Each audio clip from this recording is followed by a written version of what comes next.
नमस्कार, आप देख रहे हैं जिमडी न्यूज और मैं हूं आपके साथ शुभांगी पांडे। आपका बहुत स्वागत है हमारे खास प्रोग्राम हेलो आचार्य जी में, जहां एक बार फिर हम बात करते हैं तमाम रोचक मुद्दों पर और हम एक बार फिर आपके लिए लेकर आए हैं ऐसे ही कुछ खास मुद्दे। और हमारे साथ स्टूडियो में मौजूद हैं आचार्य अंकित शुक्ला जी। आचार्य जी, बहुत बहुत स्वागत है आपका। तो आज हम बात करेंगे फेस रीडिंग के अनुसार आपकी आईब्रो का प्रभाव आपके जीवन के बारे में। आचार्य जी, सबसे पहले तो आपसे जानना चाहेंगे कि आईब्रो से हम क्या जानकारी प्राप्त कर सकते हैं। नमस्कार, राधे राधे, जय बिहारी जी। मैं हूं आचार्य अंकित शुक्ला और आप सभी का बहुत स्वागत करता हूं अपने खास कार्यक्रम हेलो आचार्य जी में। सामुद्रिक शास्त्र के अनुसार हमारी भ्रुकुटी, भौहें यानी कि आईब्रो आपके व्यक्तित्व के विषय में बताती हैं, आपके ग्रहों की अनुकूलता और प्रतिकूलता के विषय में बहुत कुछ दर्शा देती हैं। आपको हम सबसे पहले बताना चाहते हैं कि फेस रीडिंग एक दर्पण की तरह है आपके जीवन में। जैसे आप दर्पण को, आईने को और शीशे को अपने सामने रखते हैं तो वो बताता है कि आप कितना सज चुके हैं और कितना सजना बाकी है। इस सौंदर्य में कितनी गलतियां हैं और कितनी परिपूर्णता है, ये आपको आपका दर्पण बताता है। ठीक उसी तरह हमारे जीवन को हमारी फेस रीडिंग और हमारे ग्रह बताते हैं कि आप कितना जी चुके हैं और कितना जीना बाकी है। अगर आपका जीवन संघर्ष से परिपूर्ण है और आप संघर्ष को जीते जीते संघर्ष के आदी हो गए हैं और जीवन को संघर्ष रूपी नशे के रूप में जी रहे हैं, तो कहीं ना कहीं आप कमी में हैं, आप संदेह में हैं, आप संशय में हैं। और पहले भी कह चुके हैं, संशयात्मा विनश्यति, संशय हमारे विनाश का कारण होता है। और ये सारे संशय समाप्त करता है फेस रीडिंग। फेस रीडिंग का सहारा अगर आपने लिया है तो आपको सभी छुपी जानकारी प्राप्त हो जाएंगी जो आपके जीवन में चल रही हैं। वो सारे कष्ट आपको समापन की ओर लेके जाएंगे जो फेस रीडिंग में नियम बताए गए हैं। उसी में से एक है भौहें। भौहें कितनी प्रकार की होती हैं इसे समझ पाना तो बड़ा कठिन है, क्योंकि फेस रीडिंग यानी कि सामुद्रिक शास्त्र एक समुद्र की तरह है। इसमें जितना अंदर चले जाएंगे उतना ही हम उसमें नया नया कुछ ज्ञान प्राप्त करते रहेंगे। भौहें तो हमारे जीवन के व्यक्तित्व को बताती हैं। वैसे विशेष रूप से 6 प्रकार की भौहों के विषय में बताया गया है। सामुद्रिक शास्त्र के अनुसार हम फेस रीडिंग में भौहों को इतना महत्व देते हैं जितना और सारे अंगों को दिया जाता है। हम पहले आपको नासिका के विषय में बता चुके हैं, हम पहले आपको आपके नेत्रों के विषय में बता चुके हैं, मस्तिष्क के विषय में बता चुके हैं। लेकिन आज हम दर्शकों के सामने भौहों के संबंधित जो संदेह हैं उनको समाप्त करने का प्रयास करेंगे। शुभांगी जी, हमारे फेस रीडिंग में भौहों को वो महत्व दिया गया है जैसे ग्रहों को सूर्य को महत्व दिया गया है। भौहें अगर टेढ़ी हो जाएं तो प्रलय आ जाती है। कहते हैं कि भगवान शिव अगर अपनी भ्रुकुटी तिरछी कर लें तो हमारे इस सारे संसार में प्रलय आ जाए और उनकी तिरछी नज़र हमारे जीवन में पड़ जाए तो हमारा जीवन सफल हो जाता है। भौहों का बहुत बड़ा महत्व हमारे जीवन में है। जी आचार्य जी, ये तो महत्व की बात हो गई। आपसे जानना चाहेंगे कि भौहें कितने प्रकार की होती हैं और इनका क्या कुछ प्रभाव पड़ता है। सामुद्र शास्त्र के अनुसार किसी भी व्यक्ति की आंखें और भौहों को देख करके उनके स्वभाव और जीवन के कई पहलुओं को जाना जा सकता है। इसलिए जरूरी है कि हम अपने भौहों पर भी ध्यान दें।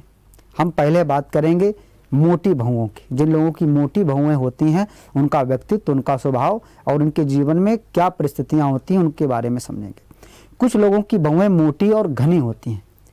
इस तरह की भौहों वाले व्यक्ति जो होते हैं अधिक विश्वास करने लायक नहीं होते हैं। उन पर अधिक विश्वास नहीं करना चाहिए क्योंकि वो अधिक अहंकारी होते हैं। उनके अहंकार की सीमा का पता लगाना बड़ा कठिन होता है और इनमें धन के प्रति अधिक लालसा बनी रहती है, यानी कि वो संतुष्ट बहुत कम होते हैं। यह किसी भी तरह से अधिक धन अर्जन करने के लिए, धन प्राप्त करने के लिए निरंतर प्रयासरत रहते हैं। ऐसे लोगों को गुस्सा भी बहुत अधिक आता है, अधिक चालाक होते हैं, अपना काम कैसे निकालना है वो भली भांति जानते हैं। इसके बाद करेंगे हल्की भौहों की। पतली भौहें, हल्की भौहें और कम बाल वाले।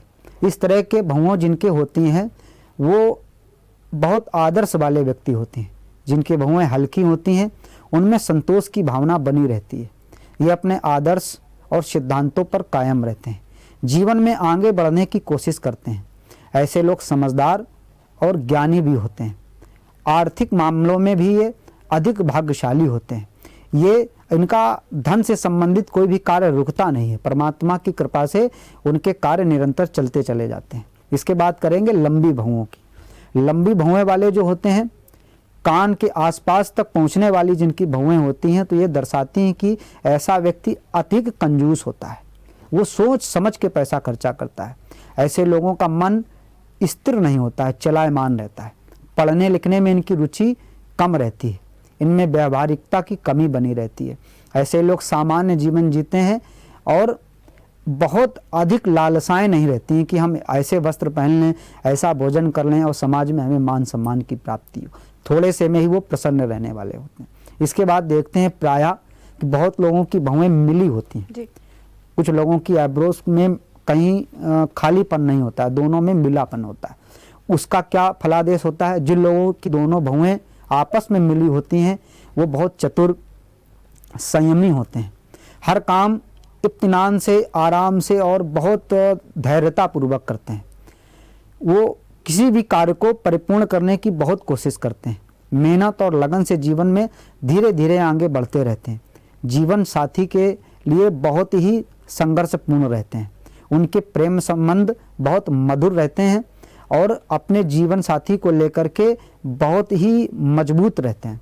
कोई भी संबंध खराब ना हो उसके लिए चिंतन मग्न रहा करते हैं। भवों के बीच में खालीपन होता है, वो भी बहुत कुछ बताती हैं।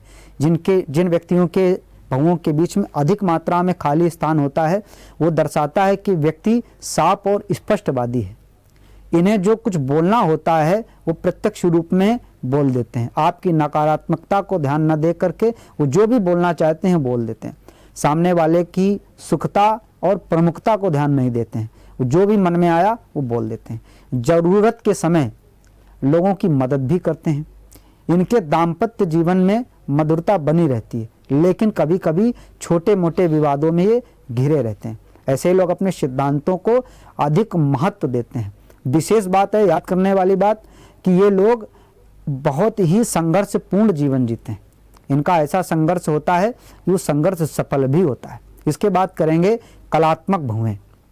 जिनकी कलात्मक भवें यानी जिनका धनुषाकार होता है, जो बात करते समय उनकी भवें उठ जाती हैं, इनको कहा जाता है कलात्मक भवें। जिनकी भवों का आकार धनुष के समान होता है, अर्थात दोनों ओर से झुकी भी रहती हैं, वो बीच से उठी भी होती हैं। ऐसे लोग कलात्मक होते हैं। कला में इनकी अधिक रुचि होती है। लोगों के प्रति कैसा संबंध बना करके रखना है ये अच्छी तरह जानते हैं। उन्हें कलात्मक भवें कहा जाता है। ऐसे लोग अपने संबंधों को बहुत महत्व देते हैं। ऐसे भवों वाले व्यक्ति कलात्मक विषयों पर रुचि भी रखते हैं और अगर देखा जाए ये किसी कला के जानकार भी होते हैं। गायन, नृत्यन या चित्रकारिता में या फिल्म के संबंधित बहुत अभिनय करने में सफल होते हैं। जीवन में आदर्शों को काफ़ी महत्व देते हैं।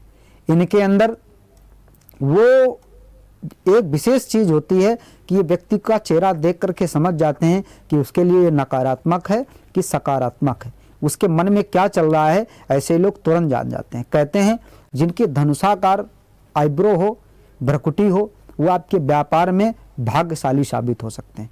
अगर आपके व्यापार क्षेत्र में कोई ऐसा व्यक्ति है, कोई ऐसा कार्य करता है जिसकी भ्रकुटी, जिसकी भवें, जिसकी आईब्रो धनुषाकार है, बात करते समय उठ जाएं, तो मान लीजिए वो आपके लिए भाग्यशाली साबित हो सकता है। वैसे देखा जाए तो आईब्रो अनेक प्रकार की होती हैं। भ्रकुटी बहुत कुछ कहती है, लेकिन उसके लिए आपको समय देना पड़ेगा, हमारे सामने बैठना पड़ेगा। अभी तो हम कुछ विशेष बिंदुओं पर चर्चा कर रहे हैं और अधिक जानकारी के लिए आप हमारे नंबर में संपर्क करें या हमारे कार्यालय में आकर के विशेष रूप से फेस रीडिंग के माध्यम से अपने समस्त भूत भविष्यवाणी की चर्चा आप कर सकते हैं। आपका। हम लगातार आचार्य अंकित शुक्ला जी से बातचीत कर रहे हैं और अपने आईब्रोज के बारे में और उनके जो प्रभाव हैं हमारे जीवन में उनके बारे में जान रहे हैं। आचार्य जी, एक सवाल आपसे और पूछना चाहूंगी कि आईब्रो में कहते हैं कि किसी ग्रह और नक्षत्र का भी प्रभाव होता है, ऐसा क्यों होता है और वो कौन से नक्षत्र और ग्रह होते हैं? देखिए, हमारे आईब्रो में मृगशिरा नक्षत्र का प्रभाव होता है। अगर बात करें तो मंगल ग्रह का हमारे आईब्रो में और हमारी भ्रुकुटी में, भौहों में उनका प्रभाव होता है। हम आपकी भौहों को देख करके बता सकते हैं कि आपके नक्षत्र में क्या कमी आ रही है, आपके मंगल ग्रह आपके अनुकूल हैं या प्रतिकूल हैं, ये भौहों को देख करके जाना जा सकता है। और विशेष बात, ध्यान रखने वाली बात अगर ये है कि फेस रीडिंग हमारे भूत भविष्य वर्तमान की संपूर्ण जानकारी रखती है। आवश्यकता है एक अच्छे फेस रीडर की। अगर हम अच्छे फेस रीडर के पास जा कर के अपनी बात रखते हैं तो आपको सारे प्रश्नों का जवाब मिल जाएगा। फेस रीडिंग आपके संघर्ष को समाप्त करता है। अगर हमारा आप कार्यक्रम नित्य प्रति देखते हैं जेएमडी न्यूज़ में, तो आप मान लीजिए आपके आधे संघर्ष समाप्त हो गए। कुछ लोग संघर्ष जीते जीते संघर्ष को ही नशा मान लेते हैं, उनका जीवन ही संघर्षमय हो जाता है। लेकिन फेस रीडिंग के माध्यम से आपके संघर्षों को समाप्त किया जा सकता है। जैसे हमने आपको पहले भी निवेदित किया है कि फेस रीडिंग एक दर्पण का काम करती है। आप कितना सज चुके हैं, कितना सजना बाकी है, ये आपको दर्पण बताता है। आप कितना जी चुके हैं, कितना जीना बाकी है, ये आपको फेस रीडिंग बताती है। एक 4 व्यक्ति रात्रि में भयंकर नशे में नदी के किनारे गए और नाव में बैठे और पूरी रात नाव को आगे बढ़ाते रहे, लेकिन प्रातःकाल जब वो उठे तो हंस हंस करके वो बेहोश हो गए, क्योंकि उन्होंने सोचा था वो बहुत दूर निकल गए होंगे, लेकिन उन्होंने रस्सी खोलना भूल गए। उन्होंने रस्सी नहीं खोली और रस्सी वहीं बंधी रही और वो नाव को खेपते रहे, लेकिन वहीं रात्रि भर बने रहे। तो दर्शकों, आपको भी देखना है कहीं आपकी ग्रह रूपी रस्सी किसी संघर्ष में तो नहीं बंधी है। और वो रस्सी कौन खोलेगा? एक अच्छा आचार्य, एक अच्छा मार्गदर्शक, एक अच्छा फेस रीडर। अगर आपकी नाव की रस्सी खुल गई, निरंतर बिल्वेन धावती धामिनता, यानी जिस प्रकार एक बिल्ली आंख बंद करके भी अपने लक्ष्य की ओर दौड़ती चली जाती है और ना गिरती है, ना थकती है, ना पतित होती है, ठीक उसी तरह आप जीवन जीते जीते ना थकेंगे, ना संघर्ष आएगा, आपके जीवन के सारे दुख समाप्त हो जाएंगे। लेकिन आप समय से आकर के हमारे पास आते हैं तो आपके सारे संघर्षों का समापन निश्चित परिपूर्ण हो जाएगा। जी आचार्य जी, चलते चलते आपसे जानना चाहूंगी आज का विशेष उपाय हमारे दर्शकों के। देखिए, आज से एक हमने नई पहल रखी है कि हम नित्य प्रति आपके जीवन को और सुदृढ़ सुंदर बनाने के लिए एक अच्छा उपाय बताएंगे। अगर आपके दाम्पत्य जीवन में कटुता आ रही है, अगर आपके जीवन में किसी प्रकार का संशय आ रहा है, आप पति पत्नी एक दूसरे को समझ नहीं पा रहे हैं, तो आप दोनों से निवेदन है कि आप दोनों लोग अपने दाम्पत्य जीवन को, मैरिज लाइफ को और अधिक मधुर बनाने के लिए एक छोटा सा उपाय है, आपको निवेदित कर रहे हैं। इसको ध्यान पूर्वक सुन लीजिए। ओम रुक्मणी प्राणनाथाय नमः। इस छोटे से मंत्र को आप नित्य प्रति स्नान करने के बाद मात्र 8 बार बोल देते हैं तो आपके जीवन में मधुरता आ जाएगी, बांके बिहारी की कृपा आ जाएगी। ठाकुर श्री बांके बिहारी आप दोनों के दाम्पत्य जीवन को मधुर कर देंगे, क्योंकि अगर दाम्पत्य जीवन मधुर ना हो तो जीवन संघर्ष की ओर चला जाता है, नाना प्रकार के संशय प्रारंभ हो जाते हैं। तो आज का उपाय आपके दाम्पत्य जीवन को और अधिक मधुर कर देगा। अगर मधुर है तो और प्रगाढ़ता ले आएगा, क्योंकि अगर दिल में दरार पड़ती है तो दीवार खड़ी हो जाती है, अगर दीवार में दरार पड़ती है तो दीवार टूट जाती है। लेकिन दिल में दरार ना पड़े, उसके लिए एक बहुत उत्तम उपाय बताया है, पुनः याद कर लें। ओम रुक्मणी प्राणनाथाय नमः। इस मंत्र का जाप निरंतर स्नान करने के बाद मात्र 8 बार कर लीजिए। हमारी शुभकामनाएं आपके साथ हैं। जी आचार्य जी, बहुत बहुत शुक्रिया हमसे जुड़ने के लिए और इतनी महत्वपूर्ण और जो रोचक बातें आपने बताई हमसे साझा करने के लिए आपका बहुत बहुत शुक्रिया। आज के हमारे इस खास प्रोग्राम हेलो आचार्य जी में इतना ही। ऐसी ही तमाम रोचक तथ्यों को जानने के लिए रोजाना जुड़े रहें हमारे साथ और देखते रहें हेलो आचार्य जी, सिर्फ और सिर्फ जेएमडी न्यूज़ पर।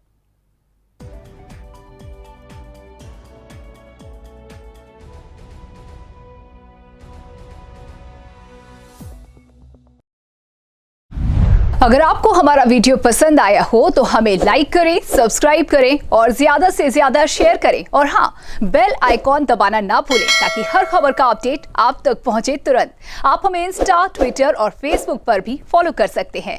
हमारी आईडी है @JMT News Flash।